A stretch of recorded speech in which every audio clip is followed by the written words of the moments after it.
Itinuturing bilang puso ng isang kumpanya ang mga Corporate Social Responsibility Programs o CSR. Bagay na hindi lang nagtatapos sa pagkakawang gawa, kundi humihimok din sa mga benepisyaryo nito na magkaroon ng mga kolektibong aksyon para sa ikabubuti ng kanilang komunidad.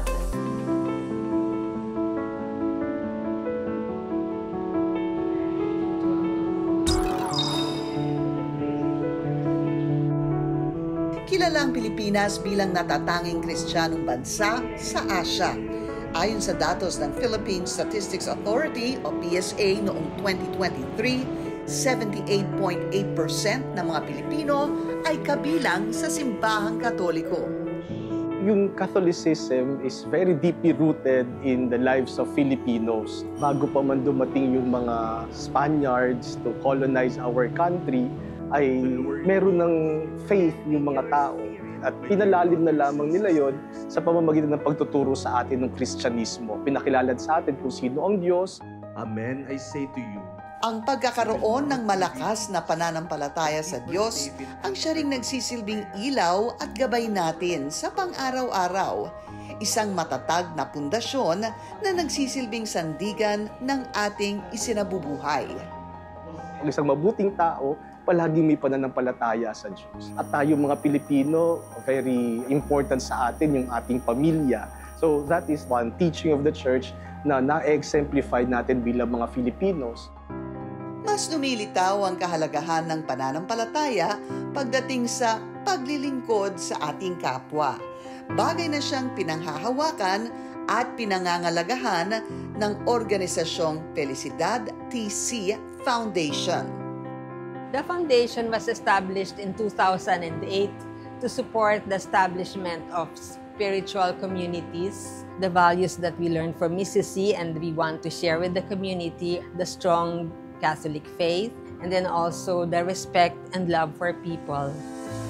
Popular na pasyalan, lalo na kapag araw na linggo, ang mga mall ng mga organisasyong ito.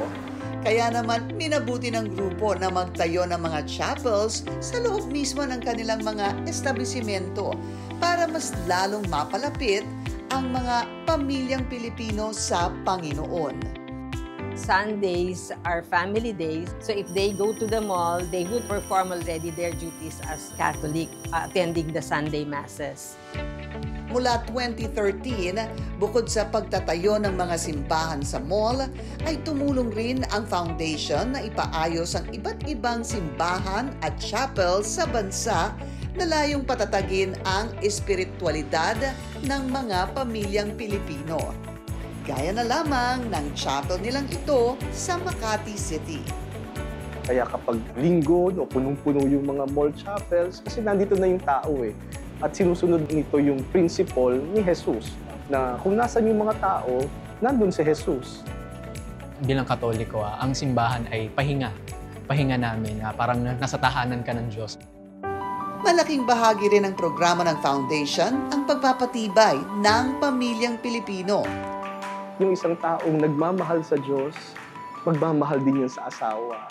Yung isang taong nagmamahal sa Diyos, magiging tapat yan.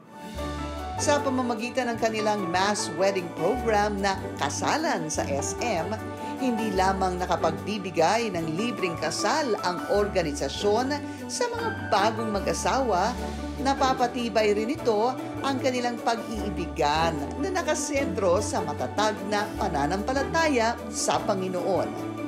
Yung pag-ibig natin mga tao nagbabago-bago, kaya kailangan may mas matibay na foundation yung pagsasama ng dalawang tao sa kasal, at yun yung Panginoon.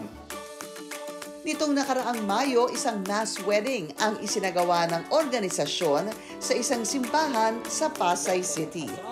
Kabilang sa 16 na ikinasal noong araw na iyon, sina Joanna at Brian na dati nang naikasal sa isang civil wedding.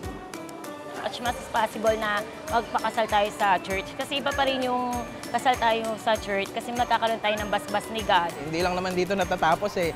Minsan nga simula lang ito eh. At dapat Panginoon ang sentro ng lahat.